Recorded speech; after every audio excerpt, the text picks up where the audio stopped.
Welcome to White Pill Radio, the roughly every other episode version of Theology on Air, which is the podcast of Theology by the Pint, which is a monthly gathering of Houston individuals who like to talk about theology and moral philosophy and all sorts of other issues at our events, Theology by the Pint. To learn more about them, go to theologybythepint.org. But, we can't cover everything in a live event once a month, so we have this podcast every week where we talk about current events, but we also have guests to talk about evergreen topics, and we know you love it, which is why you subscribed and given us 5 stars on both YouTube and the podcast platform. This is Theology on Air. This is White Pill Radio. I like to say that this is the post-apologetic, ultimately hopeful, applied theology conversation that we have around current worldview issues. And I also like to say that this is blessed talk, not happy talk. And if you listen to the previous White Pill Radio episode, you know exactly what I mean by that. So today we're going to be looking at a medley, not a melody, a medley of issues, you might say, in the Catholic Church or Catholic adjacent issues. Sure. Some really kind of dark things going on in the trans world these days, and maybe a couple other lighthearted episodes. But I am Evan McClanahan. I'm the pastor at First Lutheran, flhouston.org. And did I mention theologybythepint.org? You did, but you can do it as many times as you want to. Joined. Sarah has deigned to join us. It had been a while, so I thought I would grace you with my presence. Well, we're so glad you did. The Grand Poobah of Theology by the Pint, Sarah Stone. People can find you all over the place, but theologybythepint.org. All over the place. I'm omnipresent. Okay. Well, you are on all the meta platforms. We'll put it that way. Yeah. So, and Mace.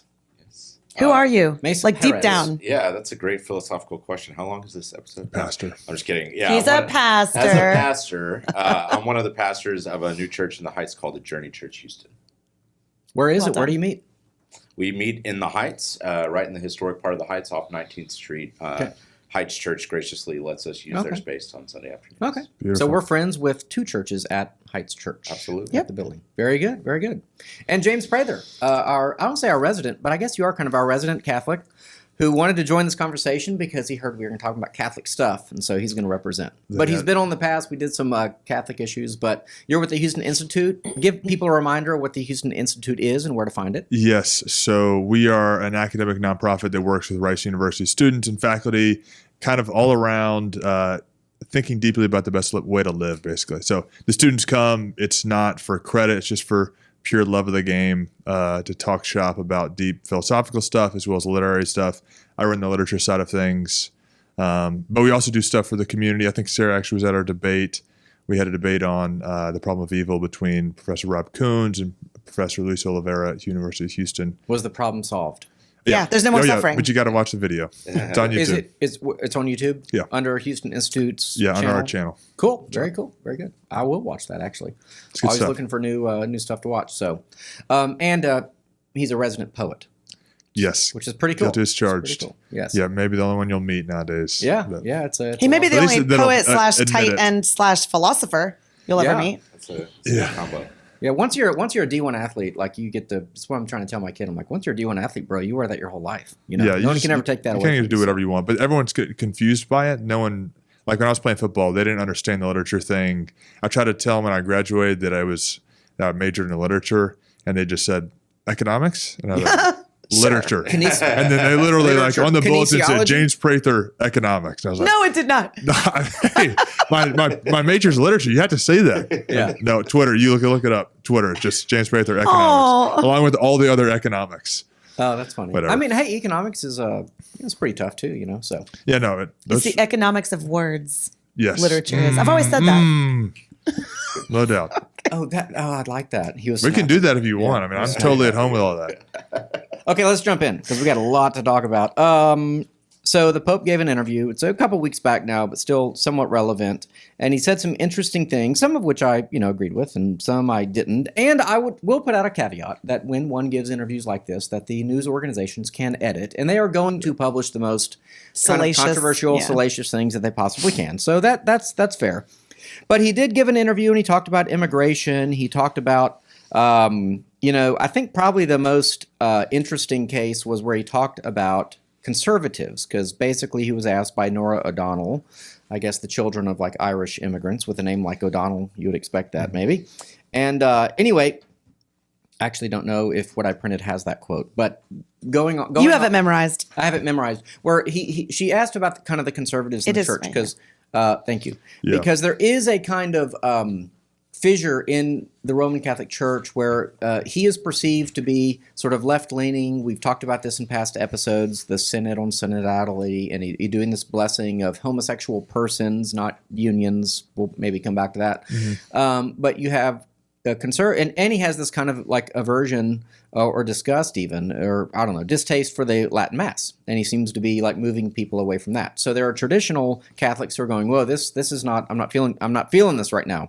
So he said this in the answer. He said, you use the adjective conservatives.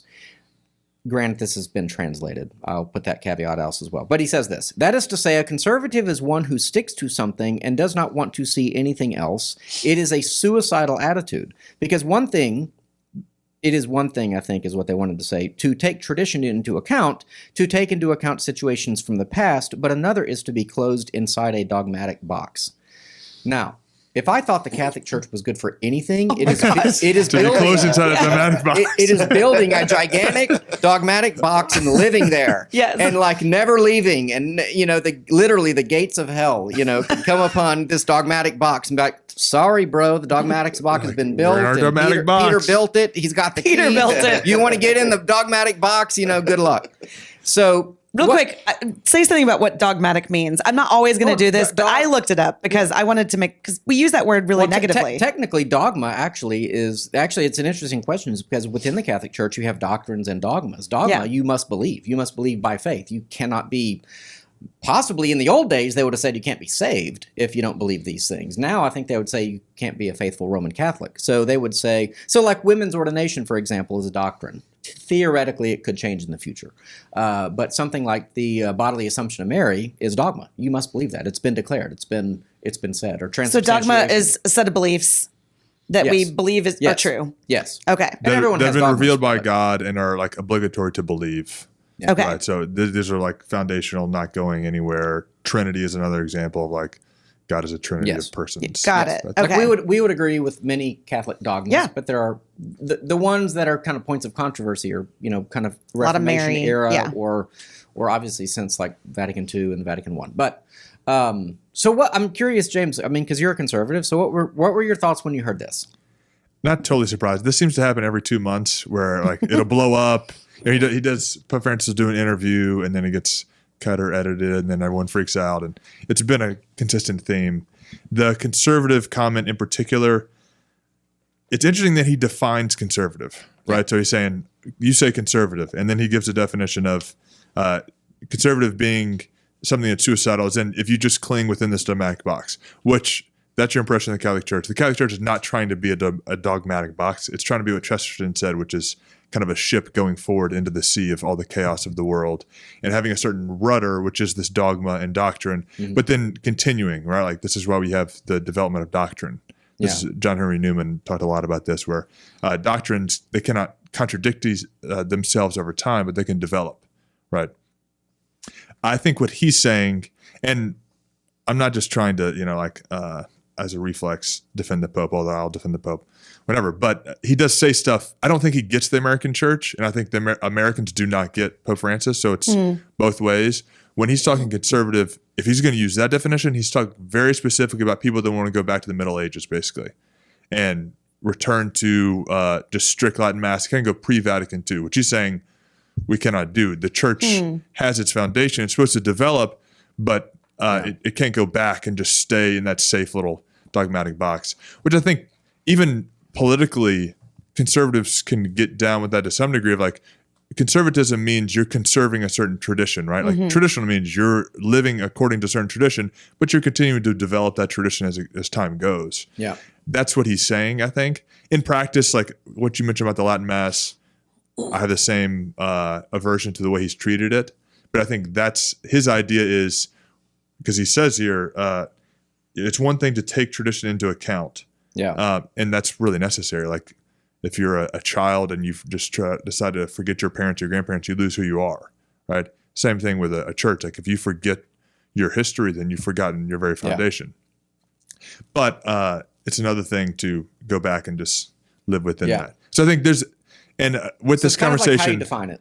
yes, and I think that's what he was trying to get at. Now, of course, he put it in a certain way that was real unsavory, and all the conservatives in America were waiting for him to, like they're chomping at the bit for something like that. They're like, see, look, he's a crazy progressive communist, Right.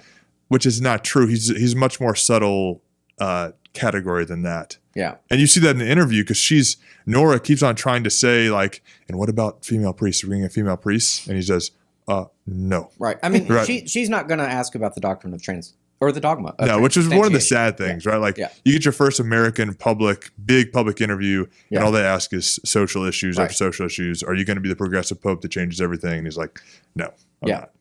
But I mean, for example, there's the old joke of the guy with the flood coming and the boat comes to save him, and then this comes to save him, and he ends up on the roof like waiting for God to save him. Okay, if that is what conservatism is, like that is suicidal. Like the idea that like I refuse to change with the times. Like I refuse to acknowledge the existence of a boat that could save me from a flood. So therefore, Right. But I mean, it's a poor choice of words at the very least, because like conservatism should be seen as a good thing.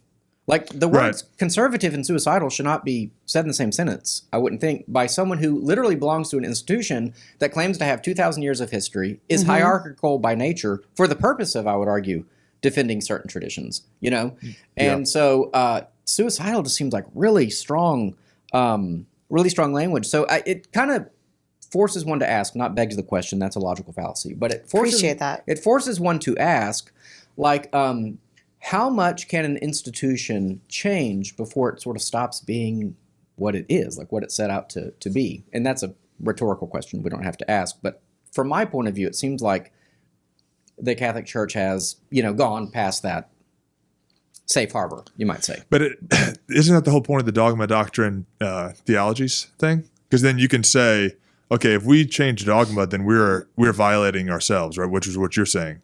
If we change doctrine, if it contradicts, yes, we are violating ourselves. But if it develops, now, of course, that's kind of a theological, that's a little more nuanced question. Then if it develops, then we're not contradicting ourselves, and therefore we're not giving up our own selves. But if it's theologies, we all kind of our own personal theologies, and everyone can think differently about them. And those change, like if there was a certain consensus within the church, there was a certain theology, and that changes, then that makes sense. So your rhetorical question, couldn't it just be answered with, okay, if you change dogma, then you have given up your own self. If you contradict doctrine, then you've given up your own self. But if you develop doctrine or change theology, then you haven't. Yeah. Does that make sense? Yeah, it Everyone's does. looking at And me. I appreciate you saying this. Can you maybe give an example? So people in our audience are like, what the heck is a developing doctrine? Like, I mean, we just actually put out 2 episodes on early church councils and creeds. And so it would be that kind of thing, like narrowing down how we define something. Yes. So this is actually, it's a dogma, but I should have these off the top of my head, but it's a dogma, but you can see it in the early church. So the Trinity. The Trinity is not defined until, 4th century, right? And Peter would have had like maybe some vague sense of like, yeah, that makes sense, but he's not going to systematically go ahead and define it. Yeah. So there's a certain doctrine that develops, right, through the course of interplay of minds and conversation and whatnot, that then you get more specific about it. And it's like, oh, that makes sense, actually. Yeah. Okay. There's lots of other examples of that. So that's Would you say that over time, that we've narrowed now that like there's not much development that can continue to happen because like in the early church, there was just to talk about. We're so much further away Let's just get off this, yeah. from Christ's life and ministry in those years and in the early church. I mean, how much more is there to develop? At some point, it's like, well, I think we've kind of figured it out, and we're just going to plow forward with this. I think the idea is that you can have foundations that are set and that are sturdy and that aren't changing, right? Like that's the dogma. But as time goes, Christ is continuing to reveal himself. So even when Christ ascends 2,000 years ago, the idea in the Catholic Church is he's not ascending to leave, Right. and it's to be like, all right, y'all preserve this, right? Right. He's ascending, To reign. giving you the Holy Spirit, and then he's leading from the front, right? Yeah. And he's saying, I gave you a church. That's the whole idea of Peter as the Pope and God. He didn't just come and then leave. He came, instituted a church, and then left so that he could lead the church further. And the church is actually figuring stuff out. That's where like the Trinity, right? Like the Yeah. Trinity was very post-Christ. And so they figured that out. As time continues, you figure more and more out. One example in like 1950 or 1850? For some reason, you may know this stuff better than me, but Immaculate Conception of Mary was put as dogma, right? Aquinas disagreed That's so with that. late. Like, yeah, it happened. Well, there was Vatican I, I think it was 1870, and then Vatican II was like 1961 to 63, something like that. I want to say it was pre-Vatican II. I want to say it was like 1950. I think that might have been. Okay. But that Aquinas, who was the theologian in the church, right? He said that was not the case. He said that Mary was not immaculately conceived. Mm-hmm. And that's about her conception, not the conception of Jesus. Correct. Okay. Correct. Yeah. And then we have 600 years later, them saying, this theologian, you're wrong, because there's disagreement, right? You're wrong. This is the correct interpretation. So this actually happened. Yeah. So there's a certain development that comes about over time as a clarification. That is, you're getting closer and closer and closer to the truth. Yeah. But the truth is infinite, right? So you're not going to run out of like, oh, we covered all the topics. You know, like we can't have, we figured it all out. You're dealing with God, which is always going to be a luminous mystery in which you can learn more and more and more about. Well, I think that the topics of the day are gender and sex and things of that nature. So it's like we're not arguing about the nature of the Lord's Supper anymore. Now we're arguing about, I would argue, the nature of humanity. And so this is kind of the next article. But before we go there, because we did talk about this like extensively on a previous thing, but like this whole like fiducia supplicans, like teaching that allows a priest to bless a person. And so what the Pope said in response to that was, the blessing is for everyone, which I would say, is that biblical? Is that the way God thinks of blessing? That blessings are for everyone? I don't think so. I think blessings are actually quite limited. But anyway, but maybe he's meaning everyone in a kind of broad sense of like every Catholic or something. But he says the blessing is for everyone, for everyone. To bless a homosexual type union, however, goes against the law, the natural law, the law of the church. But to bless each person, why not?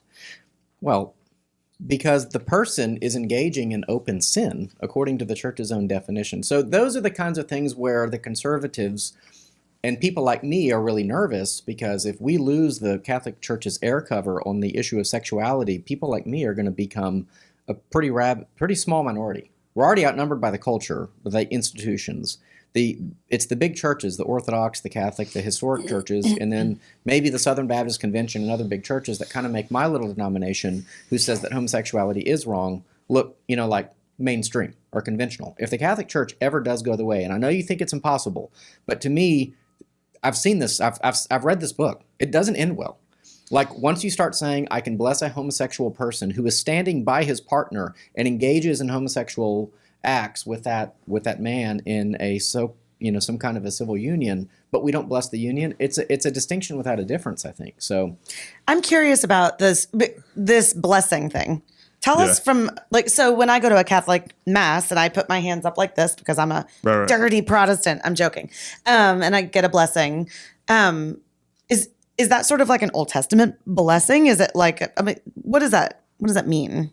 It's just a blessing of you as a creature of God, right? Like just bringing down, God's favor upon you and trying to, I don't know, bring down His blessing upon you as a creature of God who's been made in His image, right? So the idea of yes, that's why like a blessing is a thing, right? Like if you're a Protestant going to a Catholic mass, you're like, no, I'm not going to go up there and have him patronize me with the blessing. There's a legitimate effect happening there. And I actually do go up and ask for it. Which is awesome. Yeah. The fiducia supplicans, it distinguishes though between openly blessing a same-sex couple and then opening blessing like the individuals of a same-sex couple publicly, which would be scandalous, which meaning scandal, which you would incite others to believe something that is sinful or perceive sin that's occurring, right? Versus privately blessing people that are in sin. And this may differ between us, but I don't get any sweaty palms when he talks about the blessing is for everybody, even those that are in sin. That's part of the idea of, people that are in mortal sin cannot partake of the sacraments, but people that are in mortal sin can be blessed, right? Like that's the idea. That's helping them get out of sin, right? And so for them, the blessing is in the Catholic Church. That's not controversial at all. That's been there. Pope Pius, naming him whatever pope you want. The blessing has always been for everybody.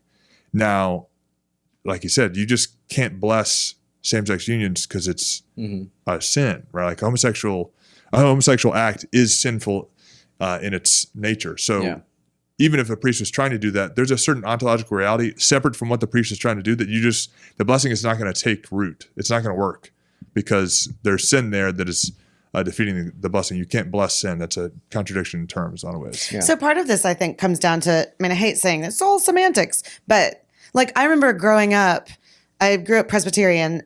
We would say, who wants to say the blessing? It was almost a synonym for prayer, right? But then sometimes we say, like, do you give me your blessing? It's like, do you advocate for this? Do you affirm this? Are you behind this?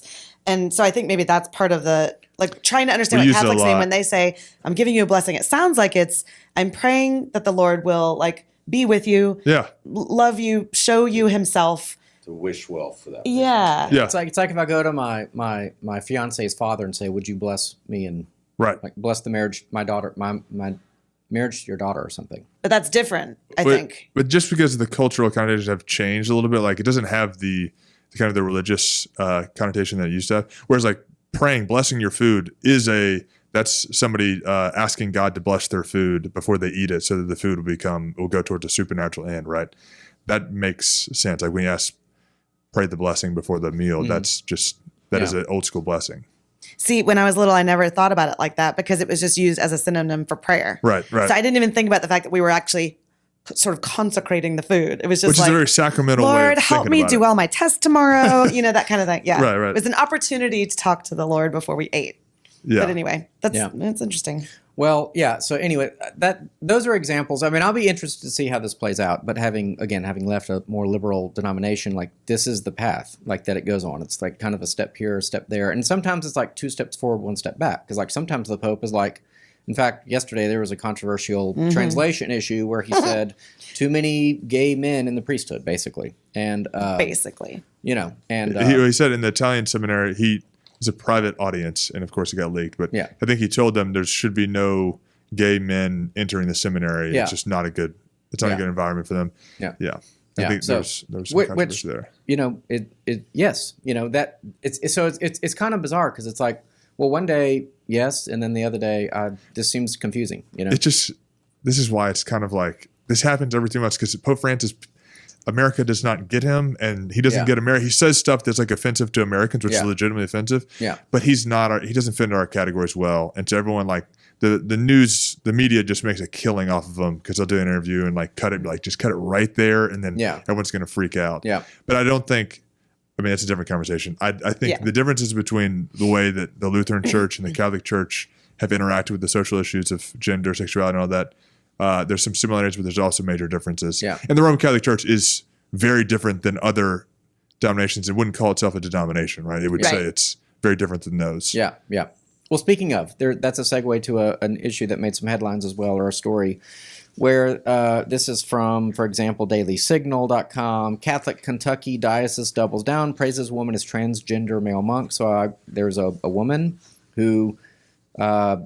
in the parlance of our time, became a man and became a male monk, therefore. And so the Catholic Diocese of Lexington, Kentucky, issued a statement on Tuesday praising a woman who identifies as a transgender man. The diocese statement not only used male pronouns to refer to this biological female, it also noted that Bishop John Stowe had, quote, accepted the woman's decision. The bishop is grateful to Brother Christian for his witness of discipleship, integrity, and contemplative prayer for the church. And so... so there are those of us looking from the outside, and like it, going back to this kind of issue of like dogmatic boxes and things that don't change. I would think that like male, female, like understandings of male and female would be one of those things that does not change. That's not even that's just natural law. That's not like God didn't have to reveal that. That's right at basic. That's the kindergarten. So let me put it this way: do you think that this bishop should come under discipline? I don't. It all with a lot of this stuff, it gets real complicated. Yeah. Luckily, I'm not in charge of bringing anyone under discipline. You can except my 2-year-old from this podcast. I would love the bishop to bring my 2-year-old under discipline.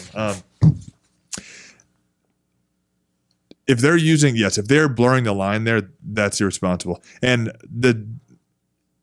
Yeah, I don't know the case. All I've done is read this article. I don't know the case well enough to actually give you a good. There's definitely a very good chance that he is dealing with it in the wrong way, and he's trying to push forward some progressive policy or make a certain statement. Yeah. But what I'm wondering is, if this person came out as transgender after having lived as a monk for 6 years, is not seeking ordination, basically like not trying to take holy orders, which means holy orders is what every priest takes, and like you just that'll be the next case. Well, that's what he says. Surely someone's going to push that, right? He does not seek ordination, but has professed a rule of life that allows him to support himself financially. So really, but the next person will, right? Okay. Right. Well, they're not going to. That's what Pope Francis said in interviews. Like Nora asked him, "Can females be priests?" And he's like, "No, Christ made it that way." It's like, but it's not my decision. Christ made it that way. And but what is a female? Not to be Matt so Walsh about it, but that's not. Yeah, that's not. I don't think that's even an open. That's not one of those questions that the Catholic Church is wrestling with because the natural alteration is so strong. Okay. You will have instances of very specific priests or dioceses that will go wayward and say stuff like in every church, right? Yeah. Any international church is going to have that. Then you split. That's our tradition. Yeah. But the idea is it works. And the idea is you bring them under discipline. Oh my gosh. You maintain the unity by bringing them under discipline. Yeah. And then they learn or they stop doing that or you just remove them from there. And there's obviously the discipline could be you're defrocked as a priest and whatnot. Let me ask this: Does someone have to be a biological male to be a Catholic priest because they are a vicar of Christ and Christ was a biological male? Last time I checked. Yes. Okay, and he passes down to the disciples who were all biological males. Obviously, like Mary Magdalene and his mother Mary are females that are very close to him, but they have a different office, right? Yeah. And that doesn't mean that this office makes you better than those other people. It just means your job is different. Yeah. Hey guys, Sarah Stone here. Sorry to interrupt what I'm sure is a riveting podcast episode, but Theology by the Pint needs your help to continue providing these podcasts, offering our in-person events, and growing so we can bring thoughtful conversation and the hope of the gospel to a world that's increasingly walking away from church and from faith. Now that we're a 501c3 nonprofit, all donations are tax deductible, so we've crunched the numbers, and if each listener of this episode gave just $1 for each episode you listen to, we'd put a huge dent in our annual budget. So consider giving today. Go to theologybythepint.org/give and click the link to donate. Thanks so much, and now back to our show. Whereas Mary Magdalene's job is very different than them, so probably higher to some degree. So it makes me wonder, this case is about a biological female who so-called transitioned to being male. If we're saying a biological male, it just makes me wonder. I'm not accusing anything or predicting anything, but it makes me wonder what happens when it is a biological male who allegedly transitions to female. Oh, I didn't even think about it going that direction. Yeah, because yes. So would that person be eligible to be for the priesthood? Oh, right. No, because they would be in mortal sin by doing lots of harm to your body and renouncing your gender. But I think that's the problem. That's the problem that I see with this case.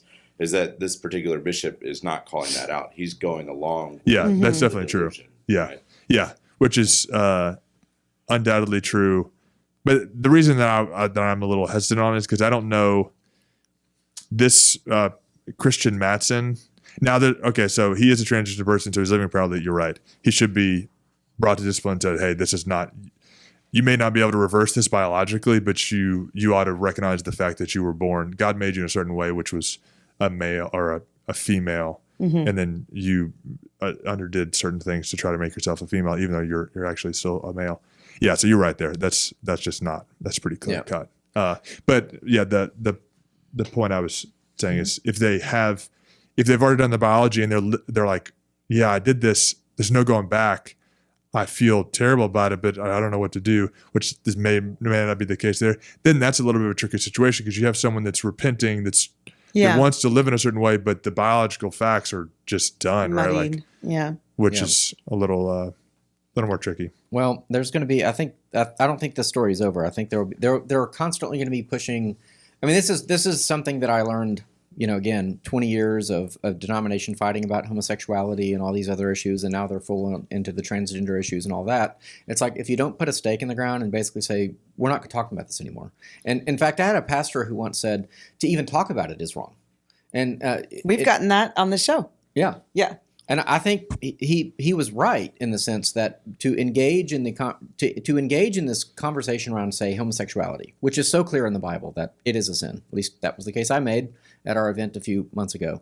That to engage in the conversation, check it out on Theology on Air. To even engage in it opens the door that it's worth debating, that there's a conversation to be had. Right. And so if from my point of view, like male and female is even more clear cut than that issue. Mm-hmm. Definitely. And so, like, to even be engaging in it, and this is something that, like, if I've kind of joked before, and I'm sure I've said it on the show, but like, if the Catholic Church would just excommunicate Nancy Pelosi, I might become Catholic, because there are all these like promises of authority, but no execution. I mean, her local bishop won't commune her, but she just goes to Rome and the Pope communes her. It's like, how is this? I thought the whole point in the benefit was to have a hierarchical system where there was agreement about how one does these sorts of things. And if you can have one bishop undercutting another, or one bishop in Lexington doing this, but another bishop in Texas being like, well, I would never allow a transgender person into my monastery.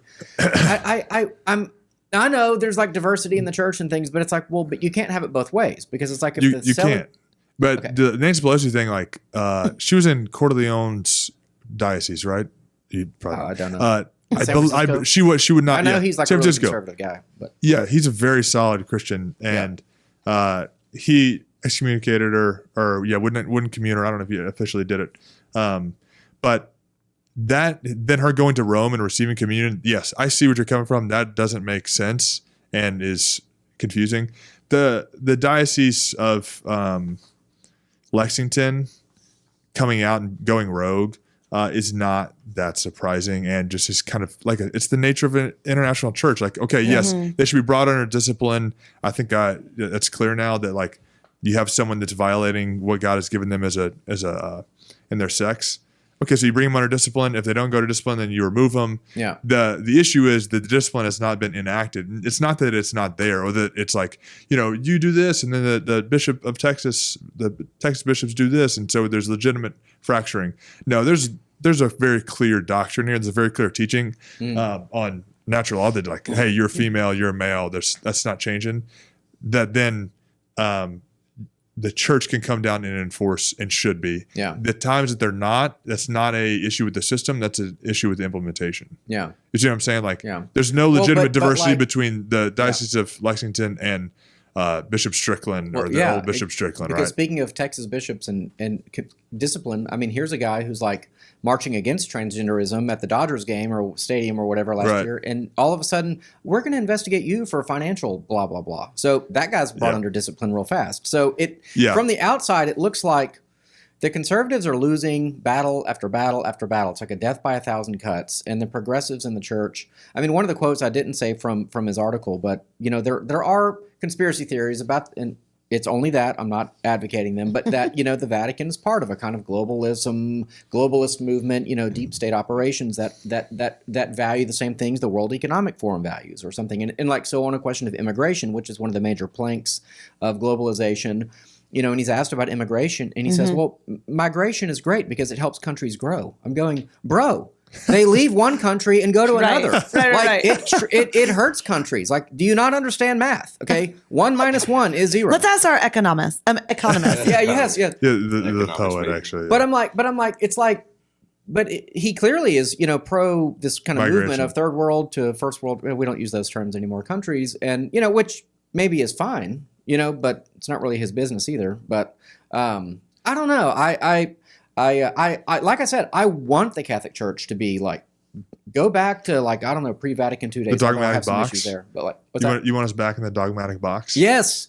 I mean, but again, like, on some questions, like, what's there to debate? I mean, I think, but that's what I'm saying. Like, I think the media is making a whole lot of hay out of really nothing. I mean, what else is Pope Francis supposed to say when it's like, are you going to make priests, like women priests? And he says, no. I'm not like, so ask me that. Or like the Fiducia Supplicans, she brought that up as like, and you allowed same-sex unions to be blessed. And he's like, No, I didn't. Yeah. Yeah. I allowed Appreciated I each did person too. to be Yeah. blessed. Gotcha. So like, yeah, and people will perceive the questions are not there. Like the media is presenting them, and there's definitely on the ground there may be various people that are like Father James Martin up in New York. Yeah. Like if you follow him, you're going to think the Catholic Church is Yes. totally wayward. Yes. But he's not the one. None of his tweets have become doctrine or dogma, right? I know, but it's like, it always feels like there's, I don't know. It feels like it's a heavy hand in one direction. That's as a conservative observing, that's what it feels like. So here's a guy roams free, gets his book is more blessed in the lower sense of that word, by the Pope, and he's out there running around representing the Jesuits and the Catholic Church, and but then the conservative bishop gets put under discipline. That's what it looks The like. conservative Bishop Strickland was more than a conservative bishop. He was very. I mean, he's over there saying tweeting at the Pope to renounce his the seat of Peter and stop undermining magisterial teaching, which is very incendiary. And if you're a bishop, you're supposed to part of your whole idea is to show communion with Rome, so you have a unity of the I church. serve with a pleasure. He had actual financial issues, so he's not your poster boy. Corleone could be your poster boy, right? Gotcha. Conservative, actually. Hang on, I got to write this down. He's and again, Might he's not gonna, excommunicate Nancy Pelosi. New best friend. he's a phenomenal priest, phenomenal bishop, very faithful, will do stuff, right? Like that's what's refreshing about actually said, Nancy, you can't come to communion. So that's a And better I'll throw Joe parallel. Biden on that list too. Yeah. Yeah, For the same absolutely. reasons. I mean, he's over there. Yeah. Okay, quick fun article. Is this the last of our medley, Yes, our yes, Catholic this is the last medley? of So our white Catholic pill, medleys. good. Finally. Yes. Succotash. Italian teenager to become first millennial saint. And Pope Francis cleared the way for an Italian teenager to become the first millennial saint by attributing a second miracle to him. The Vatican announced Thursday the teenager, Carlos Acutis, is often called the patron saint of the internet because of his computer skills, which he used to share his faith. He died of leukemia, sadly, in 2006 when he was just 15. So basically it talks about how at 7, he began to attend daily mass. His faith inspired his mother to rejoin the church, and he would talk on websites about the Catholic faith and talk to people his own age about the Catholic faith, online. And I don't know if it was chat groups or in comments on He articles. created a or website. something. Created a website, okay. For miracles and specifically Eucharistic miracles. You can still go to and see. Oh, okay. So I don't know what it was. I mean, this is one of those where I don't really have a dog in the hunt, So to be a saint, by the way, you do have to perform 2 posthumous miracles, right? Confirmed, people Correct. pray to him, they get healed. Correct. It goes through a process of verification. It couldn't have been the chemotherapy you were taking that got you healed or whatever. Yeah. By medical professionals, Pope Francis isn't reviewing the documents, right? It's medical professionals that do that. And there's usually a 5-year waiting period and things like that. Yes, That only for Mother Teresa and maybe Pope John Paul II, I think, were sped up. But anyway, so there are some miracles attributed to him. My reaction was it feels a little bit like a reach. I mean, but I don't know. It seems like there's a lot of young guys and are out there debating Performing and doing miracles things and starting posthumously. websites and now the debating. Yeah, so I'm not going to judge whether the legitimacy of those miracles. So I hope they are legitimate. Yeah. If they're legitimate, that's the way Catholic Church judges whether people are legitimately in heaven or not is have there been posthumous miracles? If there has, then okay, you're doing those. You couldn't be doing those from hell, right? You got to be doing those. You can be doing it from purgatory. You're doing it from heaven. And the process, which I believe the Ask the Priest episode. I was literally waiting for a He moment went through to a say we did a very podcast. detailed- Yeah, he did. It was great. Father Yeah. Vera. Yeah. But to rehash it very quickly, it starts locally. It starts hey, I knew that guy. That was a very holy person. He impacted my life. He's, I bet he's in heaven. And then you kind of then that grows, and a lot of people say, yeah, me too. So it's a grassroots thing. Then they bring it to the bishop, and the bishop's okay, let's investigate. They go through all of that person's life, all the writings, all the documentation, which nowadays is a ton, and sees whether they lived a life of heroic virtue, which does not just mean hey, they didn't commit sin. They were living in a heroic way for God, right? If they pass that, then they go to the next phase, which is you got to have a miracle, right? And then, but that doesn't get you to be full saint. Full saint would be 2 miracles. So when it says Pope Francis cleared the way, that just means Pope Francis saying check, or this makes sense. Yeah. It does seem like he's in heaven. we can continue. And I think it'll become official a few months from now when he convenes with the College of Cardinals, which this is like the biggest white pill in my view that you could possibly have. Right? Like a millennial who's born in 2001 or I forget what that must have been 91. Oh, what is a He's millennial? 15 in 06. I think 80. Oh, okay. Yeah.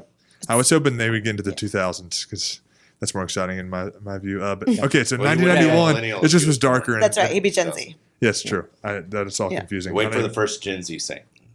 Yeah, that'll be the real white pill. He was born during Nevermind's first run. Okay. Yeah. So, and I think it's people like it.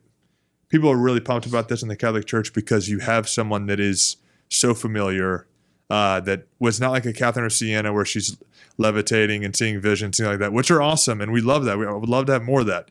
But someone that's created a website, just loved Jesus and went to daily mass because he was there in the Eucharist. Right? In ways that are familiar to us, like that are technologically, he was savvy with the computer. He only spent like 1 hour a week on video games. Like to say he's a video game saint. Video gamers nowadays would spit on that. Like 1 hour a week. One hour a day is just getting you warmed up. Right, exactly. Yeah. Then you spend the 7 hours twitching or live streaming or whatever it is you do. Yeah. Yeah. Well, I would say this as a white pill on that whole topic, which is that my hope is that some of these kind of slings and arrows and maybe some, wayward popes or bishops or whoever, will kind of awaken a conservative movement within the Roman Catholic Church, because I do want the Catholic Church to be a very conservative church body. Like that is what I want. I would like to work together on as many of these social issues as possible. My concern is that if the Catholic Church does change a teaching, I know you say it'll never happen, but if they do change one of these like very real social teachings, which are ultimately about anthropology and very serious issues, like it could be cataclystic, like for the Western Church, really could. That would be huge. Yeah, I know we need to move on, and I've got my Catholic time, and it's done now. But so you can see yourself. Quickly, no, I'm kidding. I think I hear you, and I can see how it can be, especially from the outside, very concerning, and from the inside, it can be concerning at times as well. But the idea of Catholic being conservative, I don't know, the political terms always just rub me the wrong way. Yeah, I mean, in the broadest cultural sense or whatever. Theological the Catholic Church is not trying to be conservative; they're trying to be faithful to what Christ passed down, right? Mm-hmm. Which politically makes them now conservative, but in the 1950s, it was being liberal, being democratic in a lot of ways. Like in the 1960s and 70s, everyone that was Catholic was Democrats. Yeah, and then the abortion thing came up, and now everyone that's Catholic, that's faithfully Catholic, is conservative. Those terms just kind of flip-flop. Yeah. The idea is, okay, are you being faithful to the magisterium, to what Christ has given us down through the ages? If that is true, then that's awesome. And then other people that are doing that in other Christian denominations can say, okay, well, we can work together, right? Like, especially the social stuff. It's natural law stuff. Like you're female, you're male. That's the facts of the matter. Yeah. Which is a great segue to our next. I am male and she is female. I will say, I did want to shout out a listener because I didn't do this last time. Yeah, but I have to pull it up. So okay. Well, I have a listener, Pastor Norm, buddy of mine in the Lutheran Church, listens, and so you're getting a shout out today. And we don't do this at the front. Like they have to listen halfway to the episode. What minute are we on? They get through all the Catholic stuff, and then you actually get to the shout out. That's there you go. Well, yes. Should I save mine? I don't know. For another one? It's up to you. So I was teaching at Houston's First Baptist the other night in their Kaleo Sunday school group, and a lady came up to me and said, I listened to the podcast. I love it. And I'd never met this lady before. And her name is Etcha. So Etcha, if you're listening, thanks for listening. Keep listening and tell everybody else. Yeah. And this idea came to me because someone who goes to your church, James, can you say what church? Our Lady of Walsingham? Yeah, Our Lady of Walsingham. Yeah. I didn't know if you were comfortable saying that, but yes. There's no reason you wouldn't be, all day long. Yeah. There you go. But she attends your church, so she was the first. Okay. Cool. Let's moving on to I don't know, maybe some drag, some sort of darker content. But hey, we're gonna find a white pill in there somewhere. We are. Mace is really good at that. I'm gonna put Mace on the spot. He's really good at finding the white pills. I just stay in the black pill space. Yeah. That's not true. That's your time. So this next article, this is from Newsweek, although I saw it come in my Instagram feed by way of libs of TikTok. So RuPaul's Drag Race double mastectomy scene sparks conservative outrage. Also human outrage. Yes. And my word actually isn't really outrage. It's more like lamentation, but we'll get to that in a minute. It says, in a recent episode of the show, this is the RuPaul's Drag Show, contestant Gottmik, that's the last name, was seen participating in a runway challenge alongside the other contestants, Gottmik, who became the first man assigned female at birth. So assigned female at birth is, you get it. Yes, a woman, to compete. So, but just to be clear, so this is a woman at birth, transitioning to become a man to dress up as a woman in drag. Just in case anyone needs that spelled out. Yeah. Okay. First man assigned female at birth to compete in RuPaul's Drag Race during season 13 of the long-running show, depicting her transition while walking the runway. This person's name is Cade Gottlieb. She or he, depending on, I'm going to say she, went topless while sporting an ensemble that included fake hands wrapped around either side of her torso. They were fake hands that had like a motor, and so they were moving along where her breasts used to be. Each of the hands rubbed scalpels against her chest, which depicted mastectomy, stitching, and scars. And it was really gross. It had like dripping blood coming down.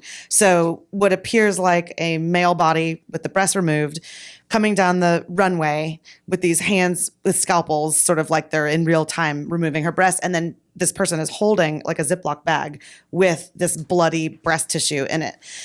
And I saw it, and like the first thing that went through my mind was the women, and so I have breast cancer in my family, the women in my life who have had double mastectomies, and friends who have had them either preemptively because they have the gene, you get tested and you realize you have a really high likelihood of breast cancer, and so they'll do it prophylactically, or women that have had breast cancer or some other reason where they've had to have one or both breasts removed. And it is like, even as I'm saying it now, I can kind of feel the lump coming up in my throat. This is a cause for mourning and lamentation, because one, you're having to have a part of your body removed, which is always awful, right? I mean, you think about amputees, but it is a thing about the female body that marks it as a female body, right? And so to have that removed is painful in every way. And I mean, there are support groups. What? And feeds children. Yeah. Oh, So I mean, it's a nourishing body reproductive- part. I mean, it's beautiful. It adds to the curve that makes a woman, and it's nourishing, and it's sort of a sign, right? When you see someone that has those curves, that's a woman. And so there are like whole support groups that exist for women that have had or even before they undergo a mastectomy, to deal with this. It's like the similar thing to women when they go through menopause, sort of how to deal with the change, And so to see this being celebrated just felt so backwards.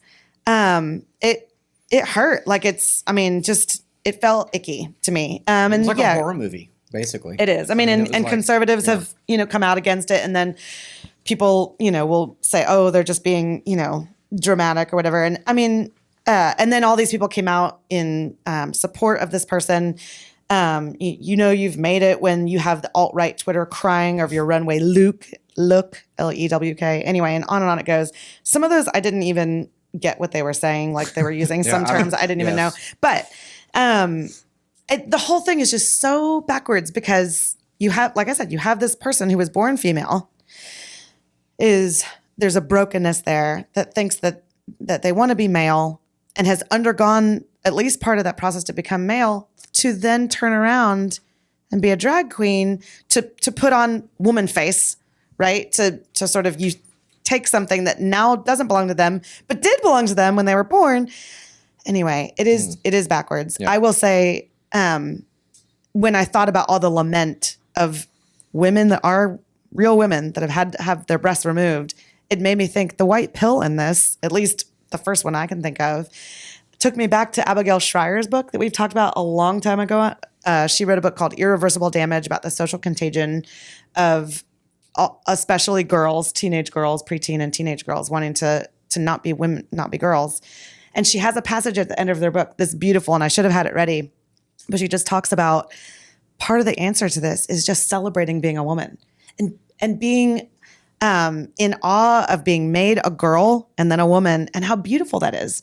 Like girls Isn't should that be what celebrated feminism for. should be? Yes. That's what feminism should Yes. be, right? It should Like- be that. Okay. Yes. Like women are amazing. Yeah. I mean, like not to make a joke about it, but when God made man, he said, it's not good for a man to be alone.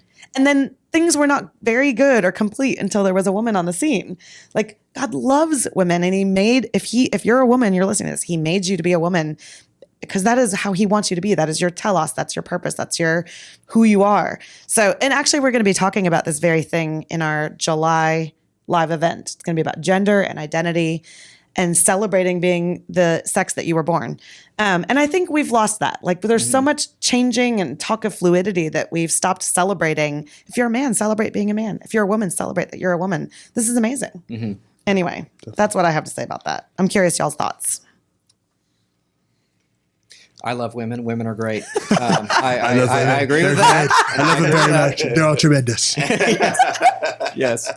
No, I thought what the headline is strange. Double mastectomy scene, which is truly like out of a horror movie. It is truly like satanically dark. It's like sparks conservative outrage. Really? There are no traditional liberals, if that word means anything anymore. There are no traditional liberals that are outraged by this. Is this where we're at? This is celebrated? This is normalized? I mean, I wouldn't want my teenage kids to see this. It might give them bad dreams at night, you know? I mean, I would rather them watch like, I don't know, Carrie or The Shining or something before they watch this because this is real. Right. And if you haven't seen it, you do need to find the image because it's dark. But so Like you would never see, see like an amputee. And we've had like Cameron that was on our show that had to have his, the lower portion of his leg removed. You would never see somebody like that with their prosthetic walking a runway and then glorifying and celebrating the fact that they cut off their leg. Like they're having to come back from that and triumph over that. There's actually a really interesting Twitter exchange a couple of weeks ago. There's a Republican House member who's a double amputee. He's a soldier and he had both of his legs. Is he a young one? Yeah, he's probably in his 40s. Oh no. Yeah, but he always wears shorts. And so there was like a liberal Democrat who was like mocking him for always wearing shorts, like he was trying to get glory for being a double amputee, like being a war veteran, you know, and a war hero. And someone wrote back who was an amputee and said, actually, there are many reasons that shorts need to be worn when you're a double leg amputee. One is the joints and the way fabric can get caught up and cause you to fall. Two is the way your brain plays all these tricks on you. You need to see that they're not there. You need to be reminded that you don't have legs anymore because your brain is constantly thinking you do, and depending on if it's below the knee or above the knee, like there are cues that you need, visual cues you need to remind. And just was this whole thing of like things I never would have thought about. But yeah, it's like I don't know what is either the nadir or the apex. I don't know which, but when is this movement gonna reach full, not just absurdity, but full like darkness? When is the trans movement going to be fully revealed for being unhuman? You know, depends on your eschatology. Absolutely, the opposite of human flourishing. I'm sorry, I'm just not going to defend it in any way. I'm just not. So, if this isn't getting close to that point, I don't know what does. I don't know. But do y'all have an answer? Well, Maybe I'm still that's my deciding white whether I think the world is getting better or worse. So I don't know. Are you post-mill or pre-mill? That's what I'm saying. One Even a post sort of say it could get worse before. Yes, they would. They would. Pre-mill Talk right- can say it talk could right get in that better mic, before 'cause it I turned gets, yours down. Worse. one small white pill, I guess, that would occur to me while you were talking is that, I mean, first of all, just the transition from, let me get this right, woman, man, back to appearing like a woman, right? It does signal a certain nostalgia of your original state, right? Like of the unhappiness of transgenderism, and there's lots of stats about how after transgender surgeries, things typically don't get better as far as the misery that plagues those people. Yeah. Which is just attesting to the facts of the matter and attesting to, despite all of our efforts to do otherwise, that you're just given certain things that you can't shake, right? I want to push back on that a little bit because I thought about, I love the white pill and I agree with where you're going with it. And I think that still plays. But I think this idea of transitioning to a man only to do drag. I think drag is such a caricature of women. It is. It's like he wants to play a role of like, I'm a lion or I'm a unicorn. Like it's not a woman that you're trying to be in drag because it's such a ridiculous extra sort of avant-garde. Yeah. Yeah. But that's exactly what we see. We see people who think they're birds, and we see people who think they're Right. all But that's those what I'm other saying. things. I don't Yeah. think it's hearkening back to the femininity. It's not like, oh, I actually right, want to right. reclaim that. No, I want to play a weird character. Like I'm now a villain or I'm a like a mythical creature. Yeah, it definitely does have that vibe. Now they may be so confused at that point to where that's all they can see femininity Yeah. and what that is are. But I think the bigger white pill would be in the same way that there's a great Cali philosopher named Jean-Luc Marion who talks about how atheism, all Nietzsche did was just clarify the conception of God, and all he did was just get rid of really bad conceptions of God and clarify what God actually is by like professing or dismantling things that were untrue. Mm-hmm. And so, in the same way, the more that the transgenderism movement does its damage and does its harm, the clearer and more vibrant the actual lived reality of gender becomes, whether it's man or woman. And like your what you were just saying is so powerful because it appears so brightly now in relief Contrast. of Yeah. the caricatured, cartoonish drag queen Yeah. that Yeah. you see there, because it's like, whoa, this is like. We're not going to talk about breastfeeding, but my wife breastfeeds, and it is Yeah. amazing. And Yeah. that thing is like, it's so wild to see the phenomenon of the baby and the Yeah. mother Yeah. coming together. And I don't have anything like it, right? Yeah. It's almost but like it shows the beauty Yeah. of actually being, like you're saying, a woman. Yeah. Well, let me throw some good news on this whole thing. Which is that this whole thing may just be a social contagion, which means that it's going. Oh, it is. It's going to come and go. This was a Twitter thread I stumbled on, and I said we need to talk about this. This is from Cry Mia, M-I-A, River. Cry me a river. And it's just a thread on X, Twitter, etc. And it's actually like a couple years old. But let me just read some of it. And if you want to find it, I'm sure you can find it. But in 1972, British psychologist Gerald Russell treated a woman with an unusual eating disorder involving binging and purging. Over the next 7 years, he saw a further 30 women presenting with the same condition. In 1979, he wrote a paper published in Psychological Medicine in which he gave it the name bulimia nervosa. The condition was included in the DSM-3 the following year. Then something remarkable happened. The illness swept the globe like wildfire, affecting an estimated 30 million people by the mid-90s, the majority of whom were teenage girls and young women. The explanation for this rapid spread is what philosopher Ian Hacking calls semantic contagion, how the process of naming and describing a condition creates the means by which the condition spreads. The epidemic of multiple personality disorders in the 1990s was spread this way. Bulimia entered the lexicon via women's magazines such as Mademoiselle and Better Homes and Gardens, which ran stories about this new and worrying disorder affecting women and girls. Multiple studies demonstrate the media's culpability in the spread of social contagion. In the first decade of the 21st century, the seeds were sown for another global contagion. A rights movement that started out with the aim of improving the lives of transgender people has given rise to a new type of gender dysphoria with all the hallmarks of a social contagion. Just like bulimia, gender dysphoria was virtually unheard of in the teenage girl population prior to 2010, and then all of a sudden, countries all over the industrialized world saw an explosion of adolescent girls identifying as transgender.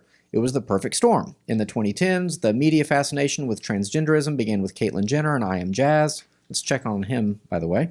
The political left became infatuated with trans rights, and schools started teaching gender ideology to children as young as kindergarten.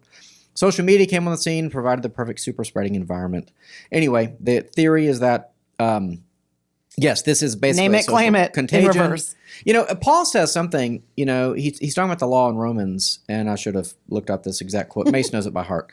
But it's basically like, I know what sin is because the law tells me what not to do, And so in Paul, I will be the first to admit, as I defend the use of the law, one of the negatives about the law of God, though, is that it does bring to light, like the law doesn't save. I agree that the law doesn't save. And one of the things the law does is when it says, hey, Mace, don't eat the cookies, the only thing you're thinking about for the next 5 hours is eating cookies. Don't think white elephant. Yeah. What's that? I said, don't think white elephant. Yes. Yeah. Oh, man, that's not nice, Anyway, so now I'm thinking about white elephants, so. Anyway, yeah, you get the White idea. elephant So, social contagion through this podcast. yeah. Ooh. Give thinks money. Do not give money to Theology by Pint. Yeah, I like that. So anyway, But so I thought about that passage because it was, if this is accurate, that you do have these social contagions that come along where something is named and then all of a sudden it's like, oh, that's me, then that's probably, it seems pretty obvious that's what we're living through, because you don't have 0.1, you don't have 1% of the entire population thinking they're LGBT back in the 1950s, and today it's like 40% of everyone under 18. By the way, they're probably claiming the B in that because they don't really ever have to be held to account, but they get all the status of being in that community. That's a theory that I think is pretty interesting. But they never act on it. You know what I'm saying? Okay. Anyway. What are you saying? I'm saying that being LGBT is a certain status symbol. And for sure. How can you get in that without actually acting on it? Right. You can be B, because you can still be with the opposite sex. B is bisexual. Yes. Sorry. Because you keep saying BB. Okay. So. Thank you.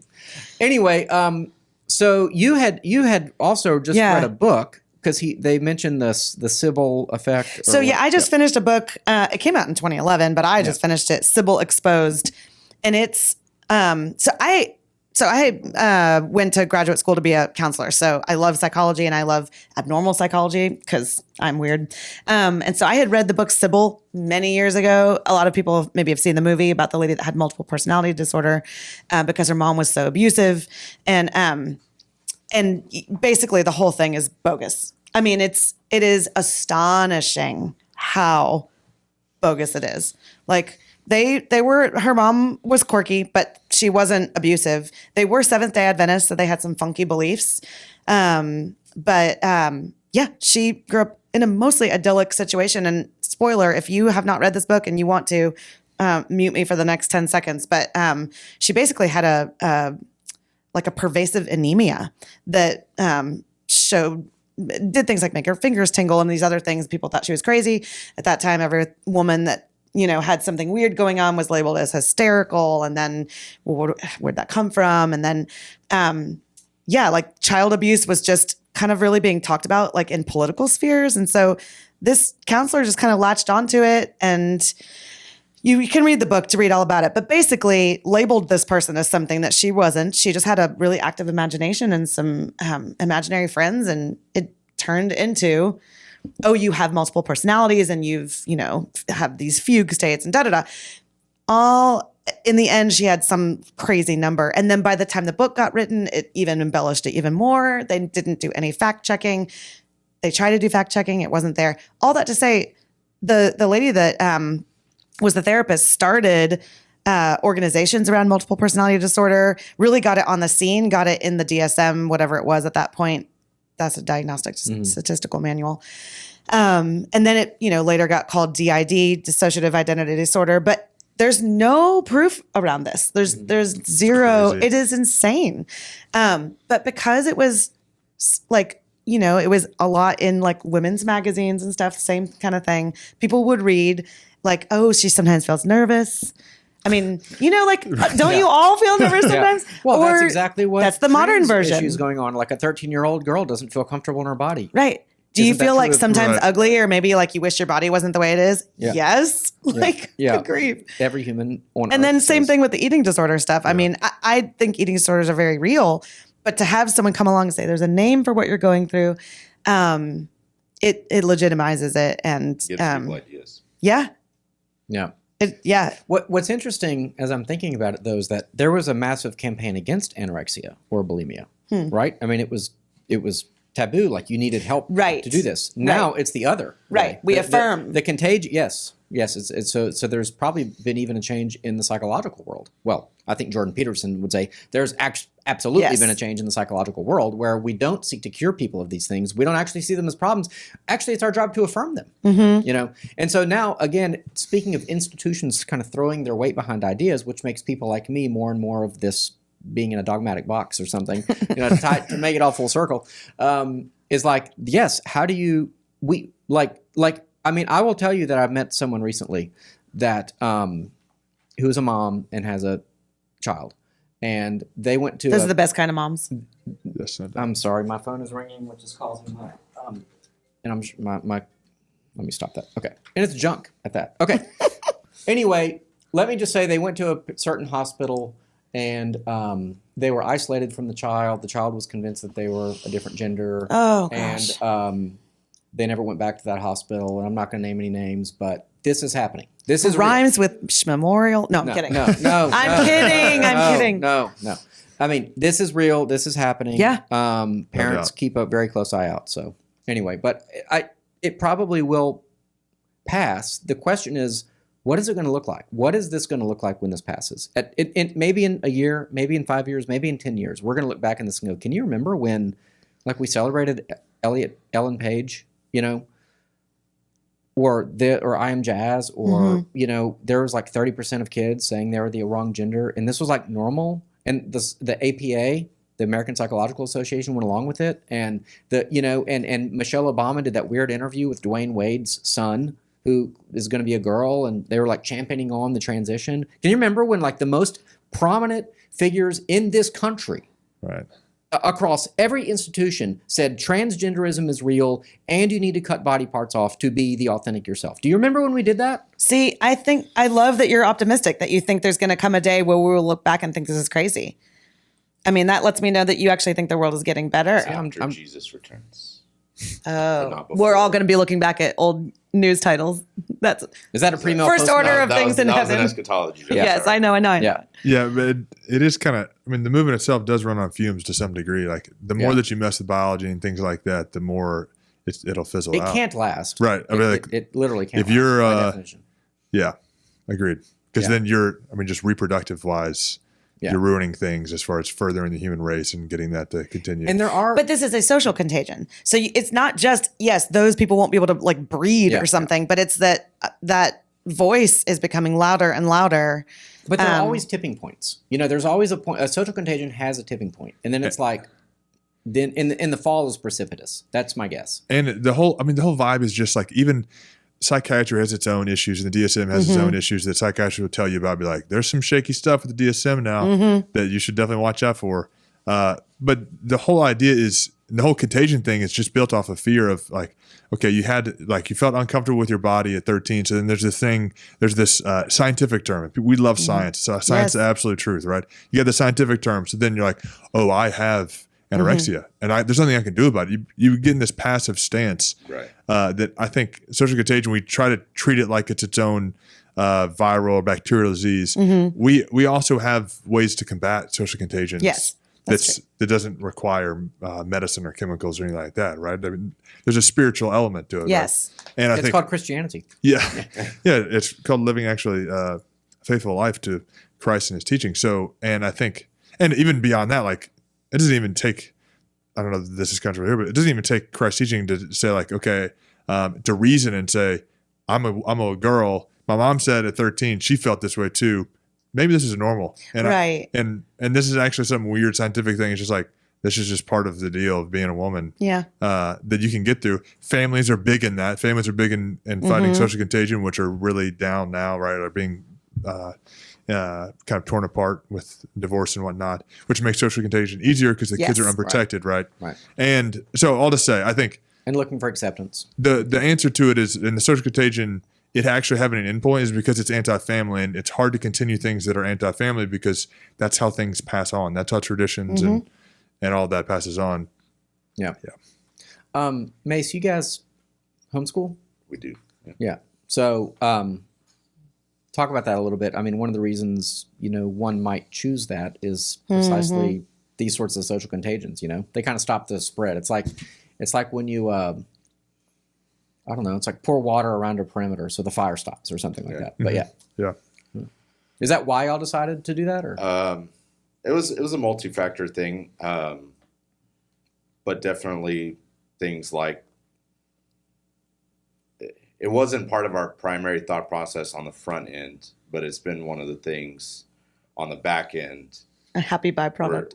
That we're grateful that some of the social contagion effect is limited. And other things that we do, like limits on electronics and different things like that. And another thing that we did in the last couple of years is moved from a more conservative part of the city to a more progressive part of the city. And I've been grateful to see, particularly my oldest, who's 11, how the biblical truth that we have been instilling in him, like, is really taking root. And I just had a conversation with him earlier today. He was talking about, like, this basketball camp that he likes to go to. He's like, oh, but they play music, like bad music. Yeah. And I'm like, that's okay. Like, that's our job, our philosophy Is to take as sledgehammer parents. to the boombox.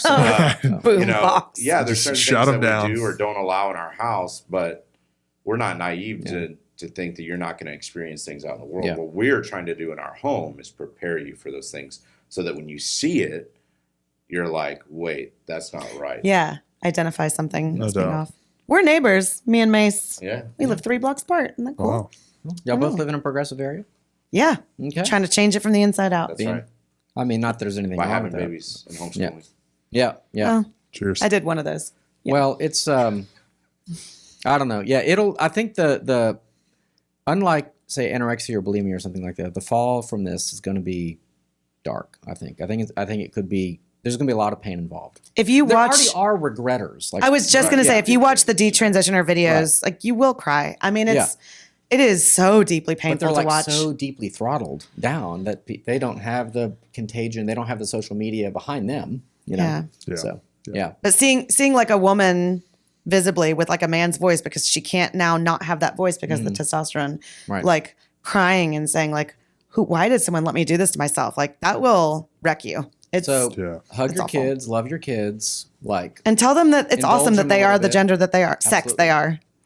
okay, last one. This is sort of unofficial, but it could be a kind of doorway into a really broad conversation about kind of some of what I mentioned earlier, like immigration policies and what maybe could be behind that. But this was just a post from like Citizen Free Press's Twitter feed.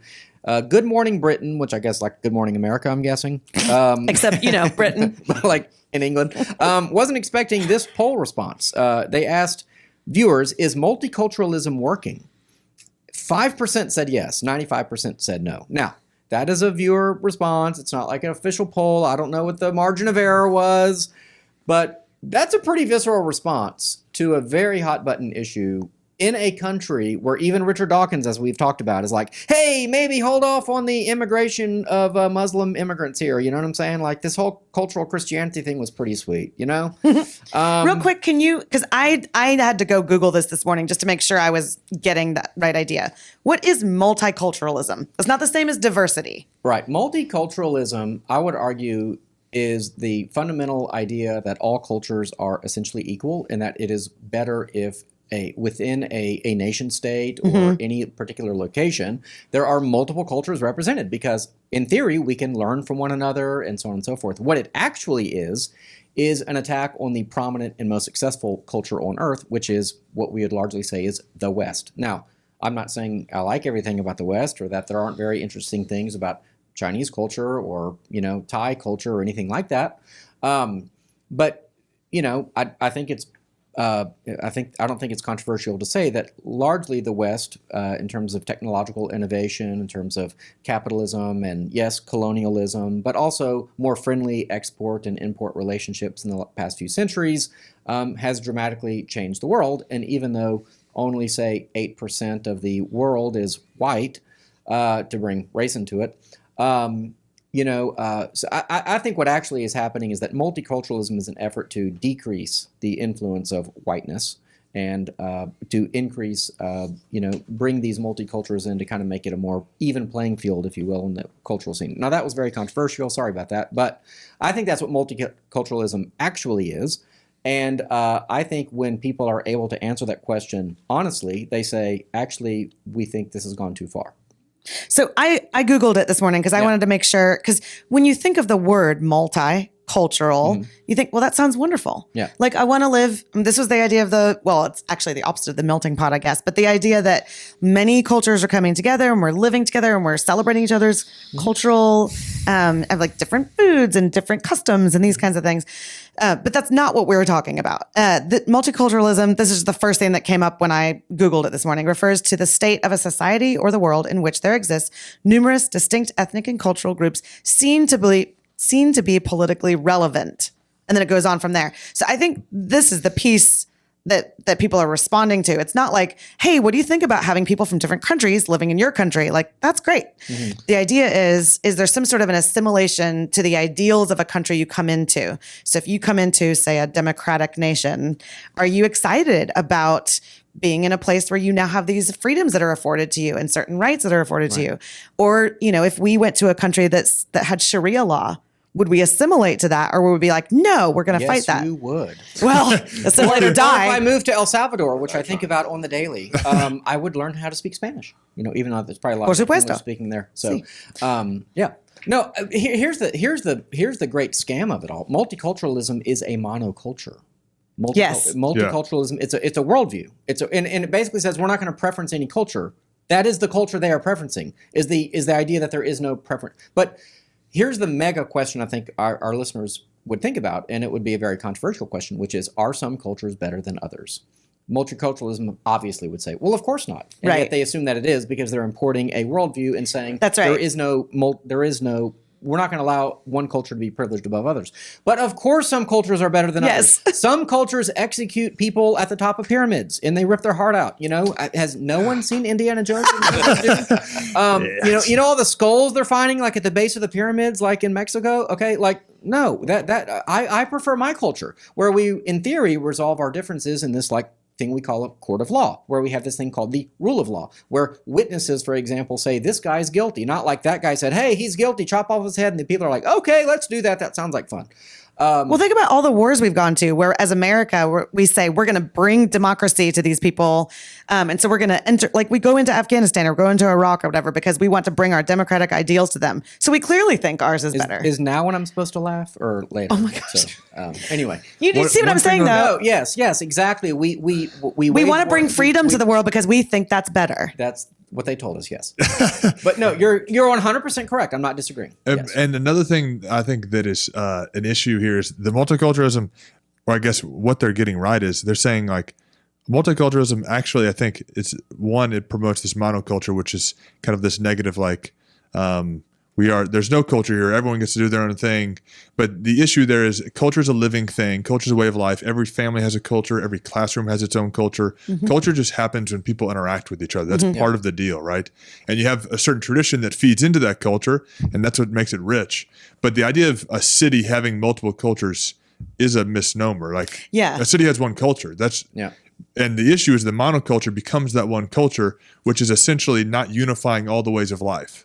Right, so it's not unifying all the people. It's saying you do your own thing, you do your own thing, you do your own thing. We have nothing that's overarching that unites us. I'm not talking everyone should have ramen noodles. I'm saying like everyone has their own. Like same thing with families, right? Like a family cooks their pasta for 6 minutes, the other family cooks it for 8 minutes. What have you? 7-minute girl. Yeah. Okay, well that's fine. And then the families can still constitute a certain city, right? They can constitute a community because they have an overarching thing. What multiculturalism does in some ways is, and this is the American experiment that I think we haven't figured out yet, is it allows for people to just silo in a culture. Yes. And say like, this is me. I came from Africa. I'm still in Africa. I just live in the United States. Right. Yes. I'm not going to become part of it, which actually African immigrants probably are not like that. It's more Americans that are trying to say like, you do your own thing. Don't be like us. Right. We suck. They came here because we suck. Yeah. Whereas like culture, whether you like it or not, you're going to commit a culture, and culture provides unity. That's the thing that we're not getting. It provides unity, which makes a healthy nation, a healthy people too. Right. And so it's sad that like multiculturalism actually has its own heyday. Another big, broad question is what forms culture? Well, religion would be a pretty big part of that, I would think. Right. I would think actually the most fundamental thing, because how you understand God and yourself as a being, as a creature, all of this, do you have human rights? Well, that depends Where on do they come previous from? philosophical, questions that No doubt. Yeah. So, No doubt. So things like music and art and language and things are Poetry. derivative of poetry, are the even bigger, products of the culture that is formed by your theology, your philosophy, your epistemology and things like that, all the ologies. And just the religious practice, right? That's what worship forms you. Yeah. That's the primal thing. That's the one thing that everything falls downstream from. So I think when you get rid of that, I think therefore Christians in a visceral sense, need to oppose this idea of multiculturalism because the only thing it can do to Christianity is dilute it, right? So when we talk about Christian nationalism, I was going to say, please segue to our next event. Yes, our next event in June on Christian nationalism. June 11th. And this is the heartbeat of the topic, which is that as a nation, are we a nation full of colonizers? Are we a nation that has this distinct culture rooted in our founding, rooted in our religious heritage? And there's no reason to be ashamed of that. We are preferencing our culture. We are privileging our culture, which has particular religious, history and bent, and therefore has given rise to certain rights and laws, etc. Yes, I'm okay to privilege that. Yes, I am unashamed in doing that. This is why so many people are trying to flood into America. Because we're awesome. Well, and our welfare state. God bless them. Okay, let me stop. Well, that's the problem, is I think multiculturalism becomes, in the diversities our strength crowd and all of that, that becomes the philosophical, if you will, or the practical excuse for programs like open immigration, which actually are just economic programs to benefit major corporations and prospective future voters for parties. So I think it's actually multiculturalism is an extremely cynical idea that is used to justify in a nice way very devious political and economic ends. That's what I would say. That's what it actually looks like. And so on the ground in Britain, which is probably 20% Muslim now, Muhammad is consistently the most popular name in Britain all the time. Wow. Fewer than half the people even call themselves Christian, much less go to church. Oh, for sure. Number is less than 5%. Post-Christian. And so people are finally putting their foot down, I guess, in this one little venue on Good Morning Britain, and they're saying multiculturalism is bad. And there is a part of me that the white pill writes itself. Because multiculturalism, yes, do I love diversity? Yes. Do I love eating ethnic food? Yes. Do I like people from all over the world? Yes. Do I like talking to a Muslim about what they believe? Yes. I'm a nice guy. I like diversity. I like to travel. All of that. Popular belief. No. Contrary to popular belief. But just as Saudi Arabia privileges their culture, it's perfectly adequate for me to privilege mine. And you know what? When France privileges its culture, which it should be doing and doesn't, and England privileges its culture, and Russia privileges its culture, and the Ukraine yes, we should all be privileging our cultures and our nations. I wish every country should be nationalist. The multiculturalism and the globalism, that gives the rise to, I would say, the diminishing of the culture that we privilege, and ultimately it becomes a justification for war and free trade that Ken and I talked about the last time we did this, which I think is quite damaging. So, it kind of reminds me of the conversation, like the subtle distinction between ecumenical and interfaith. Great time. Yes. Because so here at Theology by the Pint, we have people on our leadership team from lots of different Protestant denominations, and we can wrestle through some of these ideas. But people will say, well, are you ever going to have like a Hindu or a Buddhist or, Muslim or whatever? And we'll have them on the panel from time to time if we're talking about something relevant to that. But no, we are a Christian organization, and because we believe it's true. Yeah. We believe Christianity is true. Interfaith ministries, there's something lovely about learning about other faiths. Dogmatic box. I love my dogmatic box. Let's all get So the dogmatic cozy. box, y'all. That's just It's a got good Edison idea. lights and This room is a dogmatic. exposed brick and okay, let me stop. But if you think something is true and that it is life-saving, then yeah, you're going to say it's such a thing. And so interfaith ministry, I always am intrigued by, and I like learning about other faiths, but they're not all the same. And that whole we can all get along because we all agree on, I don't know, kindness or something. It's like, well, we actually really disagree about the core of wherever you're going to get whatever that attribute is from, which is why interfaith ministry is never where I want to land. It's maybe you go through it and then you come out at the end and you have to say something has to be true. Something has to be right. And the Houston Institute would similarly have a point of view, right? Yes. You have a point of view. You want to share that point of view. You're privileging a point of view, which it's confusing for a lot of Rice students because they're used to this pure neutrality, this fake pure neutrality of listen, I have no views at all. Yeah. That is a view, all right? the same. Yes. And so we come the first day of the semester. We say we come from Aquinas, we come from Augustine, we come from the natural law tradition. Yeah. And that's where, but that allows us to have the diverse conversations. That way we can talk about Nietzsche, we can talk about Foucault, we can talk about all these various thinkers that hated Aristotle. Because we're actually coming from a place that allows for us to engage someone from another place. Right. Whereas if we don't have those roots, then we don't know who we are, and then we're kind of like shape shifting. We have this multiple personality disorder. One that everyone has, and I said it.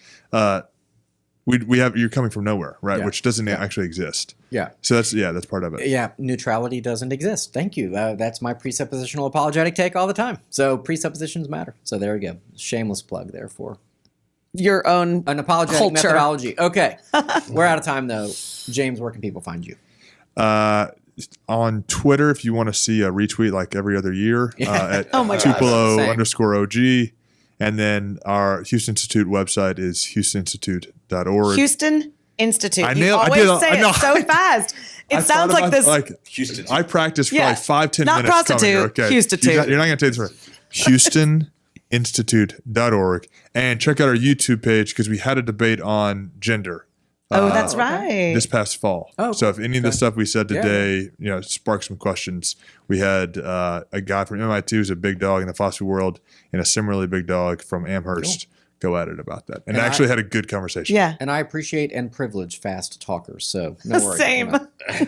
Mace, where But on can people YouTube, find you? anyone can be a fast talker. That's true. That's true.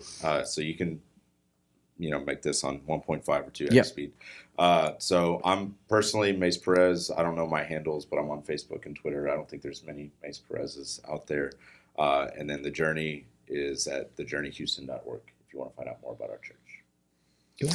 Everything you need to know about Theology by the Pint can be found at theologybythepint.org, including on our leadership page, ways to contact me or Evan or anybody else that's on the leadership team. You can learn a little bit about us and contact us that way.